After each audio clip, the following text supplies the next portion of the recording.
আপনারা জানেন আমরা দীর্ঘ ১.৫ দশকের আওয়ামী জাহিলিয়াতের শাসনের পরে আজকে আমরা মুক্ত বাংলাদেশে যেই সংসদ ভবনকে আমরা ফ্যাসিবাদ মুক্ত করেছি, সেই সংসদ ভবনের সামনে আমরা গণতান্ত্রিক প্রক্রিয়ায় সেই সংসদ ভবনে যাওয়ার জন্য আজকে আমরা মানিক মিয়া এভিনিউতে এসে দাঁড়িয়েছি।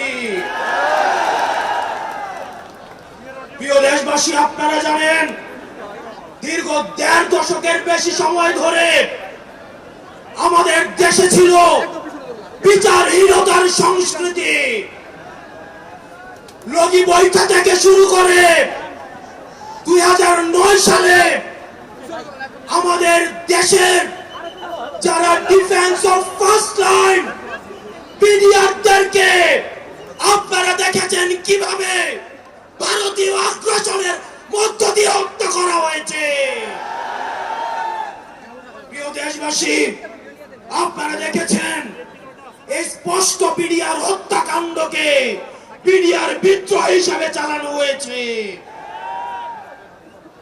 আপনারা দেখেছেন শাপলা চত্বরে আমাদের দাড়ি টুপিওয়ালা ভাইদের উপরে রাতের অন্ধকারে কিভাবে জেনোসাইড চালানো হয়েছে। আমাদের দাড়ি টুপিওয়ালা ভাইদের সামনে থেকে কিভাবে মাইক কেড়ে নিয়ে যাওয়া হয়েছে।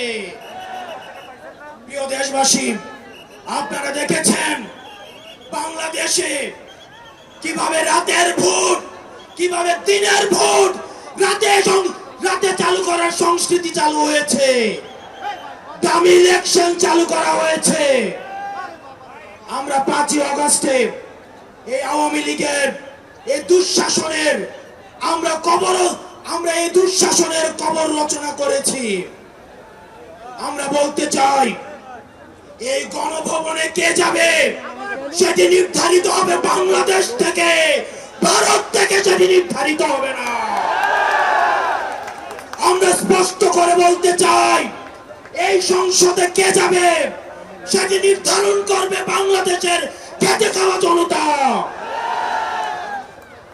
এই সংসদের মসনদে কে বসবে সেটি নির্ধারণ করবে এই ভূখণ্ডের মধ্যে যারা রয়েছে সেই ভূখণ্ডের মানুষ।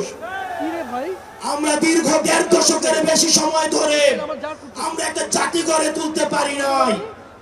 বিভাজনের রাজনীতি আমাদের মধ্যে ইচ্ছাকৃতভাবে জিয়ে রাখা হয়েছে।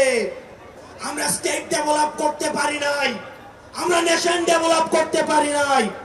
আমাদের প্রতিষ্ঠানগুলি ভেঙে গিয়েছে, আমরা সুশাসন নিশ্চিত করতে পারি নাই। আমরা ফাংশনাল ব্যুরোক্রেসি নিশ্চিত করতে পারি নাই।